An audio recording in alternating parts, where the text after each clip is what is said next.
Habíamos visto cómo obtener estas dos ecuaciones a partir de las ecuaciones de Maxwell completas con carga y con corriente.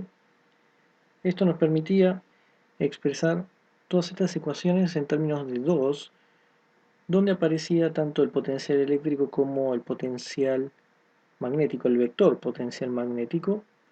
Y teniendo en cuenta esto, vamos a ver el siguiente ejemplo.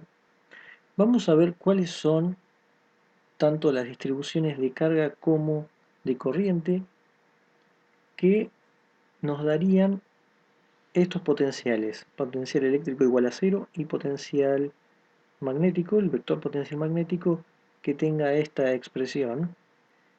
El vector potencial magnético va a ser mu0k sobre 4c ct menos módulo de x todo al cuadrado en z versor.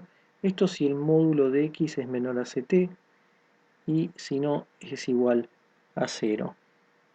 Acá el k es una constante y c es la velocidad de la luz, que se puede escribir como 1 sobre raíz de epsilon 0 mu 0. Entonces, antes de saber quién es la carga y la corriente, primero vamos a ver quiénes son los campos, quién es el E y quién es el B. Para eso podemos utilizar tanto que B es rotor de A y también que E es igual a menos gradiente de B menos de A de T. Entonces, si queremos primero obtener el campo eléctrico, la fórmula nos dice gradiente de B menos gradiente de B menos de A de T.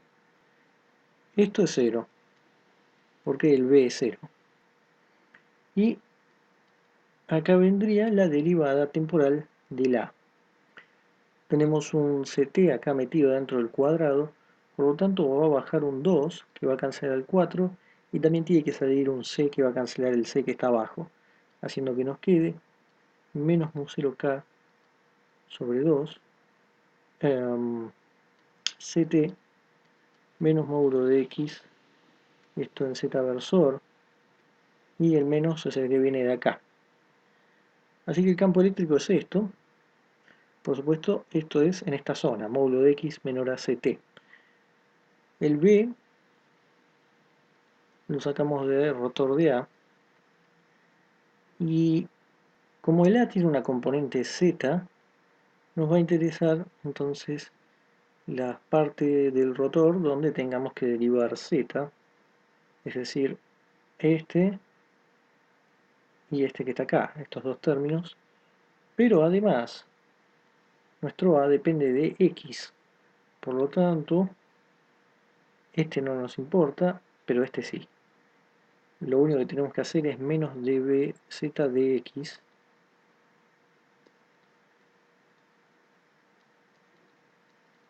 y esto además nos da en inversor.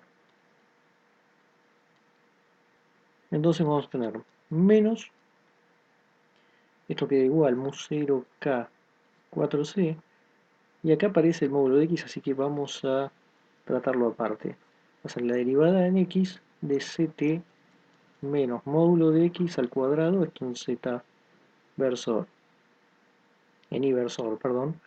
¿Y qué pasa entonces con esa derivada con el módulo? Uno sabe entonces, si x es positivo, entonces vamos a tener más x y al revés, es decir, módulo de x es igual a x, si x es mayor o igual a 0, menos x si x es negativo. Entonces, supongamos primero que x es positivo, entonces ponemos, acá aparecería un x directamente sin el módulo. Por lo tanto, esa derivada va a ser igual a este menos que está dentro, va a cancelar el menos que está afuera, va a bajar un 2, siendo que quede mu 0k 2c ct menos x inversor. Ahora, si fuera menos x, es decir, si x fuera negativo, tendríamos que poner menos x acá, y esto se vuelve positivo, y entonces sería exactamente lo mismo, pero sobreviviría este menos. Por lo tanto, lo que vamos a hacer es poner directamente más menos, donde el más tiene que ver con que x sea mayor o igual a 0 y el menos con que x es menor a 0. Y ahora sí podemos poner el módulo acá, ya teniendo en cuenta que dependiendo del camino que hagamos, esto va a cambiar. Porque si fuera negativo, acá habría un más. Pero no hace falta poner eso si aclaramos esto y acá ponemos el módulo. Otra vez aclaremos que todo esto es si módulo de x es menor a ct, ya que en el caso x, módulo de x mayor a ct, tenemos 0 tanto para el b como para el a, haciendo entonces que tengamos que e y b sean igual a 0 para módulo de x mayor a ct. Eso es lo que tenemos acá graficado. Primero el e, que lo tenemos acá, en z versor, por eso pusimos e de z. Y tenemos que si esto vale menos ct, entonces todo esto se hace 0, tanto para menos ct como para ct. Por eso tenemos acá los dos ceros, pero después esto es una función lineal donde el módulo hace que acá, en vez de que siga hacia abajo, se va hacia arriba. Y acá el BI tenemos graficado esto, que es otra vez. Tenemos los dos ceros, pero ahora la diferencia es que si x es negativo, vamos a tener acá un menos y acá va a haber un más. Cuando ponemos menos ct se hace 0, y si uno pone x igual 0, vamos a tener este menos mu 0 kt sobre 2. Y luego para x positivo ponemos 0 y ahora hay que tomar el positivo, o sea que salta de acá al de arriba y lo mismo, en ct vuelve a dar 0. Acá tenemos reescritos los campos y vamos a ver qué pasa con las ecuaciones de Maxwell. Empecemos primero quién es la divergencia de E. Si esto es dx más di más dz, dz, acá tenemos cz y no depende de z, es decir que esto es igual a 0. Si nos fijamos lo mismo para divergencia de b,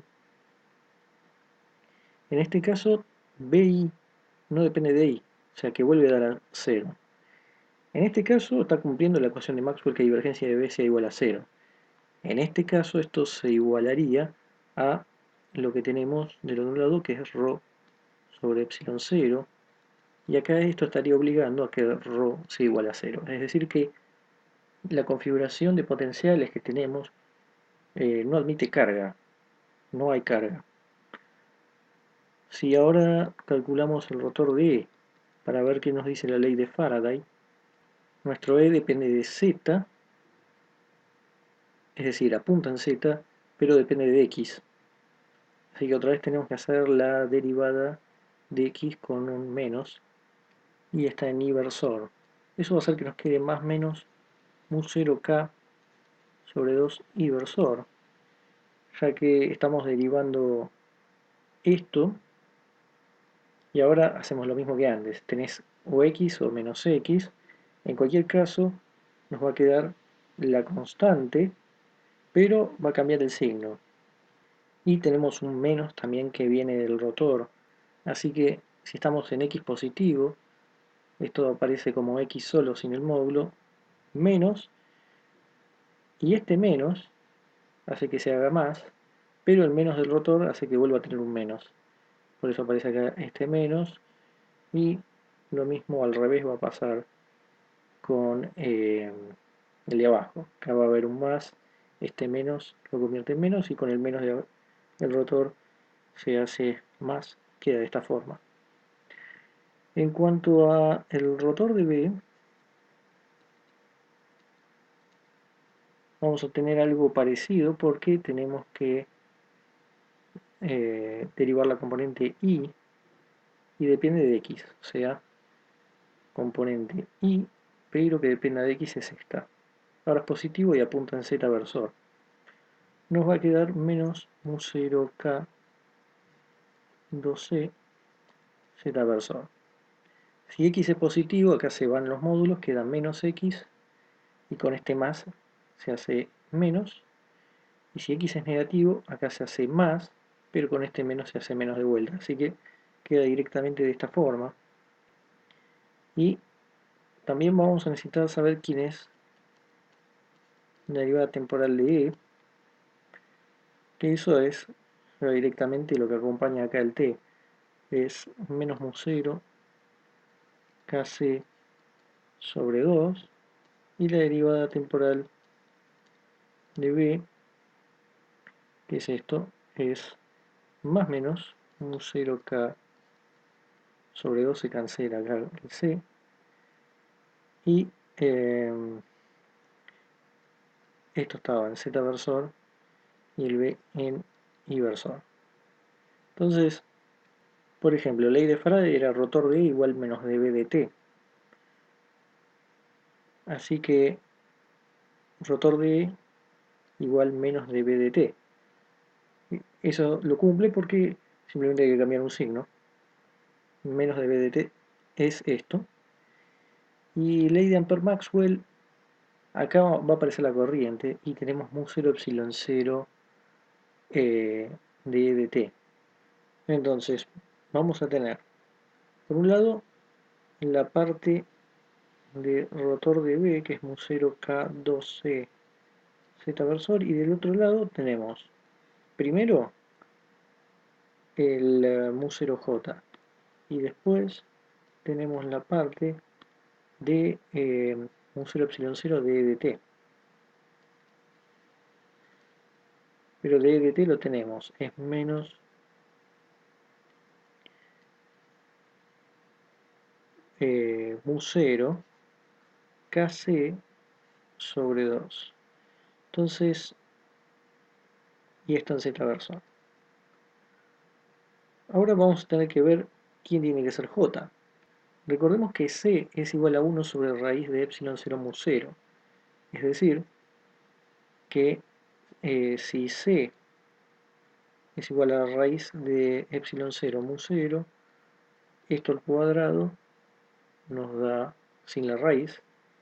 Y podemos también poner que 1 sobre c cuadrado es epsilon 0 mu 0, que es lo que tenemos acá. Entonces, si acá ponemos 1 sobre c cuadrado, va a cancelar este c y va a quedar un c, que lo ponemos acá. ¿Por qué decimos eso? Porque ahora podemos ver que nos quedó exactamente lo mismo que tenemos del lado izquierdo. Y eso obliga a que j tenga que ser igual a 0 para que tengamos la igualdad. Entonces no tenemos densidad de carga de volumen, ni densidad de corriente de volumen. Pero aún así observemos que el campo magnético tenía una discontinuidad en el cero. Estas discontinuidades nos están diciendo que algo pasa en la superficie, es decir, que vamos a tener una corriente superficial generando esto. Para eso vamos a ir a buscar las condiciones de borde que teníamos en electrodinámica. Para el campo magnético teníamos dos condiciones de borde. Una era que B1 perpendicular menos B2 perpendicular era igual a 0, es decir, cómo eran los campos de los dos lados de la superficie, componente perpendicular. Luego para la componente paralela teníamos B1 sobre mu1 menos B2 sobre mu2. Esto era igual a KF, es decir, la densidad de corriente superficial libre, vectorial, acá no se ve, pero hay un n versor, vectorial, la normal de la superficie. En nuestro caso lo que nos va a importar es, tenemos el plano IZ, el X sale hacia afuera, y traigamos esta condición de borde. B1 mu1 menos B2 mu2, esto paralelo, es igual a kf vectorial n, y para nosotros el mu1, mu2 es mu0, no estamos en medios lineales, y el borde es x igual a 0, está ahí, y entonces hay que evaluar en 0, tanto de un lado como del otro, es decir, de un lado vamos a tener positivo, y del otro vamos a tener negativo.